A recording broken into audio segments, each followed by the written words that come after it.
तो what's up guys, welcome back to my channel. So देख सकते हैं सनी कुमार चैनल में आपको बहुत ज़्यादा स्वागत है। सो ऐसा ऐसे कार्टून की वीडियो देखने के लिए हमारे पेज को सब्सक्राइब करें, बेल आइकन को क्लिक सेलेक्ट करें। तो लेट्स सी गाइस, बिना समय गए वीडियो को स्टार्ट करते हैं। आ जाओ होम स्क्रीन में। आओ।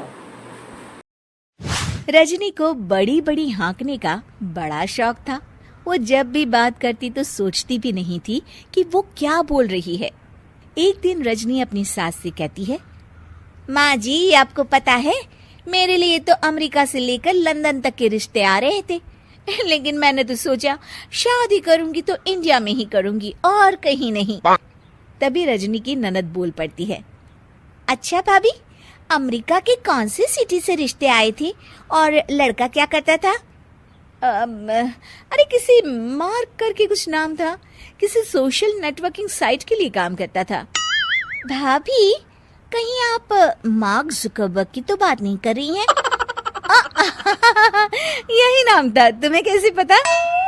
ननद मुंह बनाकर कहती है, दरअसल भाभी, उन लोगों की गाड़ी हमारे घर के सामने से ही निकली थी और आपके घर का पता पूछ रहे थे। रजनी समझ जाती है कि उसकी बात पकड़ी गई है, लेकिन वो जरा भी परेशान नहीं होती और रॉब से कहती है, हाँ हाँ, पता है, बहुत बड़ी बड़ी गाड़ियां थी उन लोगों के पास। रजनी ये कहकर वहां से निकल जाती है। एक दिन रजनी का पति ऑफिस के लिए तैयार हो रहा होता है और उसे देर हो रही थी। वो रजनी से कहता है, अरे रजनी, कहाँ हो? जल्दी से खाना दे दो। अरे रजनी, काम में जरा तेजी ला, सारा दिन घर में बैठी रहती है। किसी को ऑफिस जाना है, किसी को कॉलेज।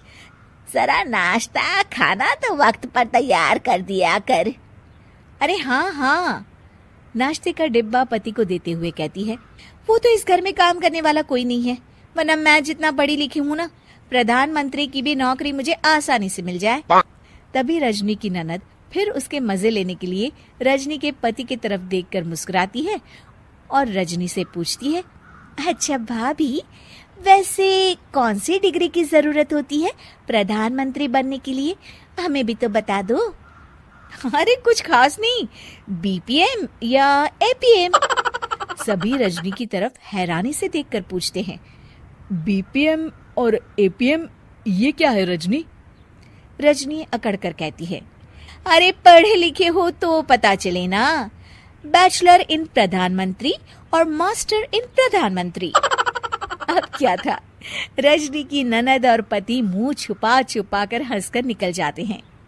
रजनी समझ नहीं पाती है कि आखिर हुआ क्या। खैर, रजनी की ये आदत दिन पर दिन वैसी ही रहती है। एक दिन रजनी अकेली एक पार्टी में जाती है, जहाँ रजनी की रिश्तेदार उससे कहती है, अरे रजनी, बहुत सुंदर साड़ी पहन रखी है, बहुत जच रही है तुम पर। अरे भाभी, कैसे नहीं जचेगी, पूरे 1.25 लाख की साड़ी है। वो डिजाइनर है ना, जे वालिया, उसी के स्टोर से खरीदी है। ओरिजिनल है, ओरिजिनल। बस अब क्या था, पूरी पार्टी में ये बात आग की तरह फैल गई कि रजनी की साड़ी 1.25 लाख रुपए की है। तब काकी कहती है, अरे रजनी, सुना तुम्हारी साड़ी 1.25 लाख रुपए की है। अरे काकी, वो तो मैंने ही कम ही रेट बताया था भाभी को। आप तो जानती है ना कितनी झूठी और जलनखोर है वो।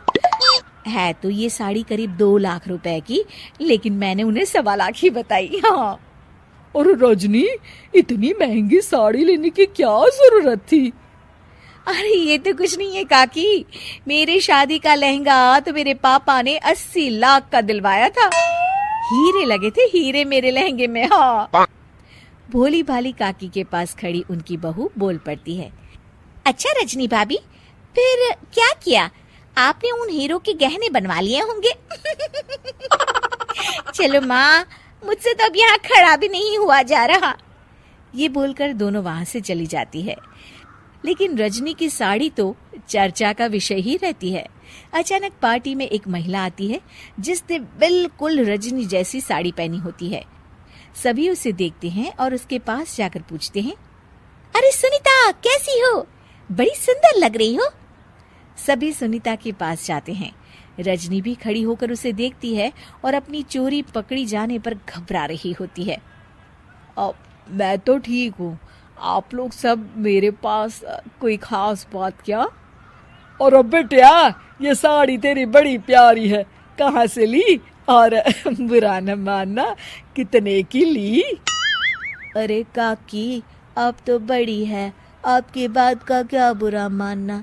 ये साड़ी ना चुन्नू वाले से 1500 की ली है। ऐसी पूरे दुकान में सिर्फ 2 ही साड़ी थी, एक मैंने ले ली और एक रजनी भाभी ने।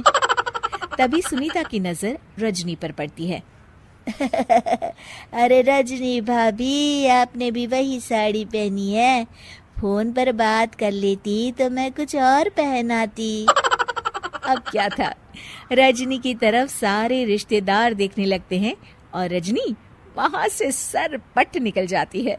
वो मन में सोचती है कि अब मैं कभी हाँकने वाली बात नहीं किया करूंगी।